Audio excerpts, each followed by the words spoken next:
For several months, Genghis Khan made no further move.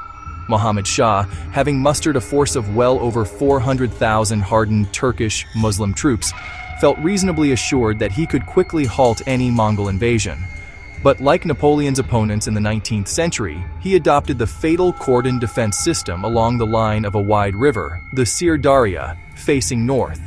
A chain of walled towns strengthened this defensive line. Behind it lay Samarkand and Bukhara, two centers of Khwarizmian power, lying west and south of the headwaters of the Syr Darya River. In July 1219, Genghis Khan and the main body of the Mongol army left the Irtysh River. He divided his force into 4 separate armies of 4 or 5 tumans each. 2 of these armies, commanded by Juji and Jebe, were sent south to the upper Amu Darya River. The 3rd army, commanded by the Great Khan's 2 sons Ogadai and Jagatai, was to march west toward the fortified town of Otrar.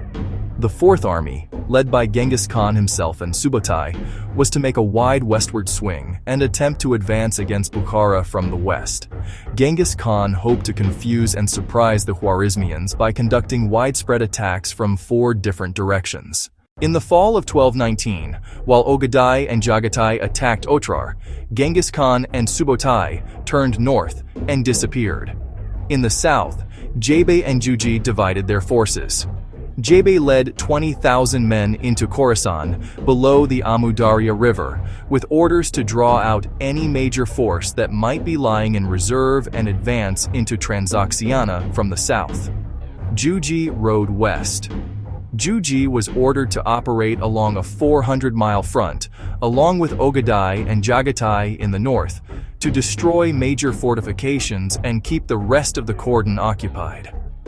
Genghis Khan and Jebe worked their way around either flank. As planned, after taking Otrar, Ogadai and Jagatai wheeled south to start clearing the Syr Darya River line.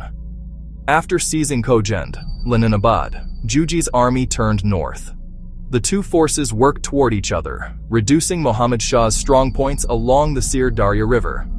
The Shah was in Bukhara when he learned that Khojend had fallen and that another army, led by Jebe, was advancing into Transoxiana from the south.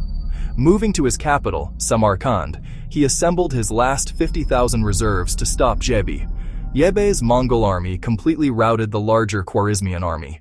Muhammad Shah began to panic. He could not turn to flank and face Jebe's advance since his entire front, the cordon along Syr Darya, was pinned down and crumbling under Juji's superior mobility. The strongholds at either end of it had already fallen. He also could not commit more men without leaving his capital defenseless.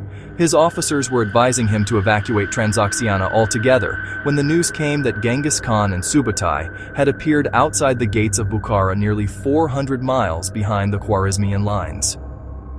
Genghis Khan reached Bukhara by crossing the Kizilkum Desert, which the Khwarizmians believed to be impenetrable. The surprise was complete.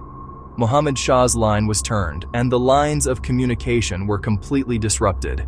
He fled, leaving the Bukhara garrison to the Mongols. On 11th April 1220, the Great Khan took Bukhara and then turned back east toward Samarkand. Meanwhile, the armies of Ogadai and Jagatai converged on Samarkand from the north, Juji from the east, and Jebe from the south.